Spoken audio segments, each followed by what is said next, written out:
It was my first time playing a game with my girlfriend. I was pretty pleased with how I did, but just when I wanted to play again, a team of federal agents suddenly burst in. I tried to ask what was going on, but one of the officers shoved me to the ground and slapped handcuffs on me right away. Then they searched my room, found a bunch of contraband, along with loads of cash, and even 2 heavy weapons. Fuck is this, Jimbo?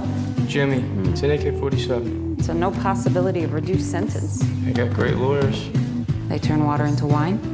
Facing the charges from the police, I didn't panic at all. I knew that even if I ended up in prison, my father would definitely find a way to get me out. What I didn't expect was, to protect the family's interests, my father cut a deal with the prosecutor. He told me that as long as I pleaded guilty, the judge would only give me 4 years. Even though I could barely stomach it, I agreed under my father's insistence, so in court I publicly admitted to my crimes, but then the judge claimed I possessed heavy weapons for personal gain and handed me a 10-year sentence straight up. It wasn't until that moment I realized the prosecutor had double-crossed both my father and me. Eventually, I was sent to prison. A few months later, a guard suddenly took me to the infirmary. Waiting for me there was the very prosecutor who had betrayed me, along with a female federal agent. The female agent said she'd noticed I was doing pretty well in prison. I had built solid relationships with all the major gangs and was even running my own business inside. They valued my ability to get along with anyone, so they wanted to make a deal with me. They needed me to get close to a serial killer who had killed many people,